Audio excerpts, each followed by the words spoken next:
Hello listener, good morning. मैं हूँ आपका शारिक सिका। एजुकेशन सिस्टम असल में होता क्या है, पहली बात तो ये सोचनी चाहिए।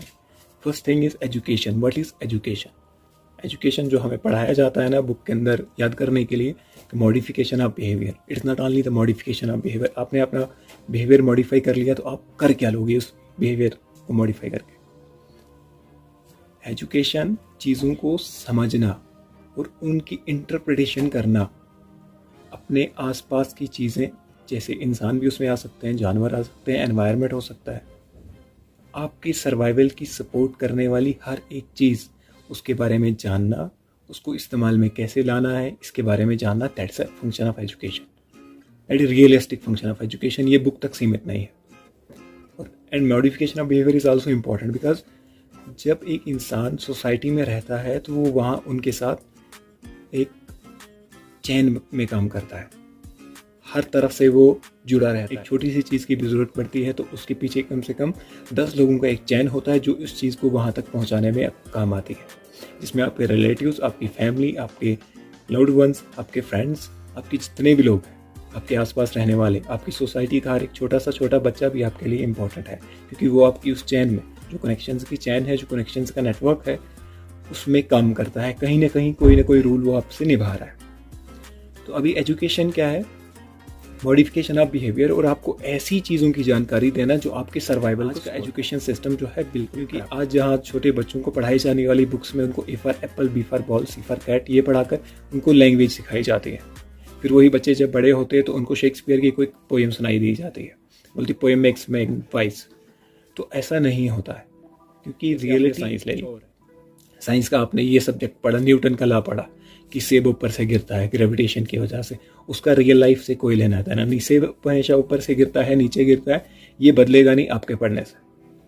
लेकिन अगर आपको वहाँ एजुकेशन सिस्टम में ये सिखाया जाता कि ग्रेविटेशन की फोर्स की वजह से सेब अगर नीचे गिरता है, इससे हम क्या क्या इन्वेंशंस कर सकते हैं, इससे क्या क्या और पॉसिबल हो सकता है, इसको कैसे अपनी रियल लाइफ में यूज़ किया जाए। जैसे मैथमेटिक्स की बात की जाए, a+b का होल स्क्वायर। अब होल स्क्वायर तो निकाल रहे हो आप, वो रियल लाइफ में कभी आपको काम नहीं आने वाला। जितना भी मैथमेटिक्स फर्स्ट से 12th तक लाया जाता है वो रियल लाइफ में सिर्फ इंजीनियर्स के अलावा किसी को कोई काम में नहीं आता। लेकिन फिर भी mathematics is a compulsory subject. Why? Because our education system is corrupt. अभी हमें जितनी भी साइंस पढ़ाई जाती है, एक बच्चे को science, English, Urdu, history, political, geography, पता नहीं कौन कौन से सब्जेक्ट ला के रखे।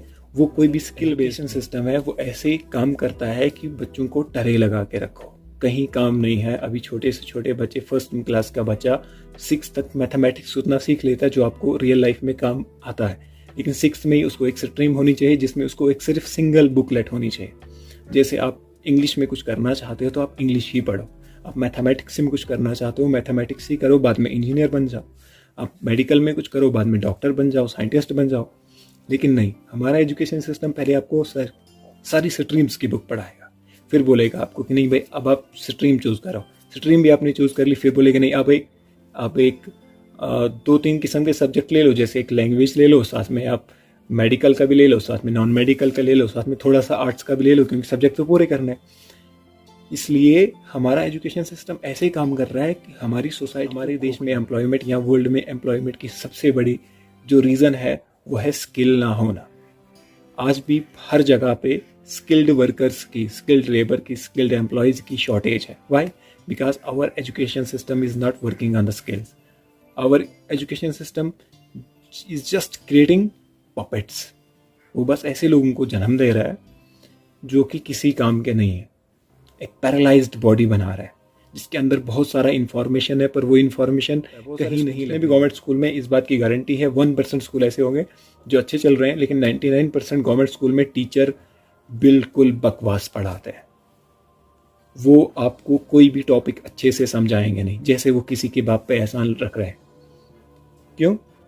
उनको पता है हमारा एजुकेशन सिस्टम ऐसे ही, टीचर सिलेबस खत्म करने पे लगे होता है कि बच्चों का सिलेबस, और बच्चे वो उनसे भी होशियार है, वो बुक पूरी पकड़ के बुक को पी जाते हैं। कुछ बच्चे इस ध्यान में बैठे हैं कि जैसे ही एग्जाम आने लगे तो बुक फाड़ दे, वो तो तभी बुक लेते हैं। पर कुछ बच्चे उस बुक को रट्टाफिकेशन करके पी लेते हैं, तो जब एग्ज़ाम आते हैं उसको उतार देते हैं, तो रियल लाइफ में उसको कुछ फ़ायदा नहीं। बहुत सारे टीचर हैं उनको ये समझ तक नहीं आता कि हम जो पढ़ा रहे हैं इसका रियल में मीनिंग क्या है। वो जिस लैंग्वेज में लिखा हुआ होता है उसी लैंग्वेज में फेंक देते हैं बच्चों को, कॉपी पेस्ट। ये नहीं बता रहे हैं कि भाई इसका मीनिंग क्या है, इसे समझना कैसे। हमारे एजुकेशन सिस्टम में ऐसा सिस्टम होना चाहिए जहाँ पर कि बच्चों को फर्स्ट से लेकर 6 तक सिर्फ एक language, discipline, morals, values, principle, basic चीज़ है जो उनको आसानी से पता चले, उस चीज़ के बारे में उनको जानकारी देनी चाहिए 6 तक। उसके बाद कम से कम उनको एक ऐसा स्किल सिखाना चाहिए जो बाकी सब्जेक्ट से बिल्कुल अलग हो, जो कि हर स्ट्रीम में कंपलसरी होना चाहिए वन स्किल। जैसे कोई आईटी का स्किल ले ले, मेडिकल का स्किल ले ले, या कोई इंजीनियरिंग का स्किल ले ले। हर एक स्ट्रीम में कोई ना कोई स्किल, फाइनेंस का कोई अकाउंटिंग का स्किल ले ले, कोई ना कोई ऐसा स्किल हर क्लास में हो। जो हमारी भी जानकारी में है वो बीएड करके हैं, एमए करके, पीएचडी करके बेकार बैठे हैं, क्योंकि उन्होंने जो नॉलेज लिया हुआ है, उन्होंने जो पढ़ाई की हुई है बिल्कुल करप्ट है। वो व्हाट्सएप में आता है ना एनक्रिप्टेड, वो उनके दिमाग में एनक्रिप्टेड है, वो दूसरे ही कोड में चली गई है। उनको उस चीज़ की समझ में नहीं आ रही है अब कि हमने पढ़ा क्यों, पढ़ा क्या, और चीज़ है जो बच्चे को सुधार सकता है और बिगाड़ सकता है। एक नए समाज की नींव रखने वाला एक उस्ताद होता है, और उस्ताद बच्चे को अच्छे से पढ़ाएगा नहीं। कॉपी पेस्ट कराना पढ़ाई नहीं है। अगर वो दिन में या हफ्ते में एक ही टॉपिक उसको समझाता है, एक ही मॉरल सिखाता है, पर उसका बच्चा अगर उसको फॉलो करता है, that is a successful teacher is told. But अगर वो वैसा नहीं कर रहा है, वो अपना काम पूरा कर रहा है, सैलरी ले रहा है, तो वो हराम है, वो बिल्कुल भी ठीक नहीं है। वो अपने लिए ही, अपने बच्चों के लिए खड्डा खोद रहा है कि कल को उसके बच्चों ने, उसके परिवार वालों ने उन बच्चों के साथ रहना है, वो सोसाइटी उसी के साथ पैदा होगी। तो जितने भी टीचर हैं उनसे मेरी अपील है, गुजारिश है कि आप जब भी पढ़ाएं तो ये सोच के पढ़ाएं कि हम एक नई सोसाइटी पैदा कर रहे हैं अपने बच्चों के लिए, अपने परिवार के लिए।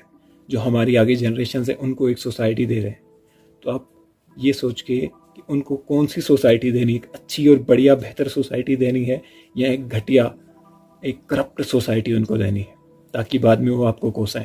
आपके पास मौका है, आप बदलिए, आपको बदलना है, आप बदलोगे एक रेवोल्यूशन ला सकते हैं। अब सबको एक एकता होनी चाहिए। जितने भी टीचर्स हैं वो अगर ये मान लें कि हमें एक नया बेहतर फ्यूचर बनाना है, तो 1 साल में ऐसा रेवोल्यूशन आ सकता है जितना कि पिछले कई हज़ार साल। ये हमारे एजुकेशन सिस्टम को बेहतर बनाने के लिए सबसे बड़ी बात है, जो टीचर्स हैं जो पढ़ा रहे हैं पहले से, उनको अपने बच्चों को अच्छी शिक्षा देनी चाहिए, अच्छे मॉरल्स देनी चाहिए, अच्छा बिहेवियर सिखाना चाहिए, ताकि आगे जाके उन बच्चों का भी अच्छा फ्यूचर हो और उस टीचर के बच्चों का भी अच्छा फ्यूचर हो।